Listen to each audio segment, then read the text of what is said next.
तब्येतीची काळजी घ्या बरं का. बरं का दादा, माईक दे.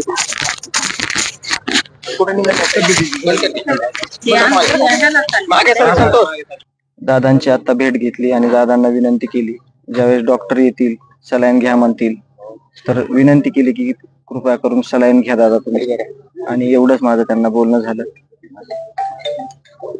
प्रश्न आहे.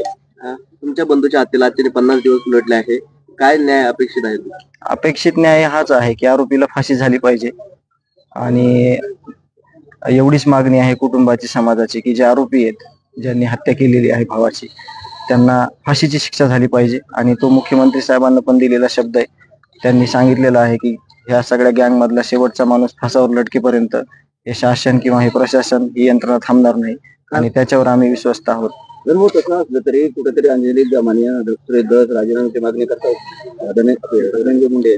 मी यापूर्वी बोललेलो आहे, मी एक खूप साध्या कुटुंबातला आहे, खूप गरीब कुटुंब होतं. लोकप्रतिनिधी जरी असलो तरी आपण समाजासाठी काम केलेलं आहे. त्यामुळे या सगळ्या वरच्या लेवलच्या गोष्टी आहेत, आणि हे जे लोक पाठपुरावा करतायत कुठंतरी त्यांनी ह्याचा अभ्यास केलेला असेल, त्यांना अनुभव जास्त आहे, तर त्याच्या अनुभवाचा त्यांनी जे मांडलेला प्रस्ताव आहे त्याचा नक्कीच कुठंतरी त्यांनी विचार केला पाहिजे. आणि एखादी चूक नंतर लक्षात येण्यापेक्षा अगोदरच आत्ताच सगळ्या गोष्टीची म्हणजे नोंद घेऊन आणि आत्ताच सगळ्या गोष्टी अभ्यास करून त्या सगळ्या मुख्यमंत्री साहेबांनी, उपमुख्यमंत्री साहेबांनी केल्या पाहिजेत, अशी पण मी विनंती करतो.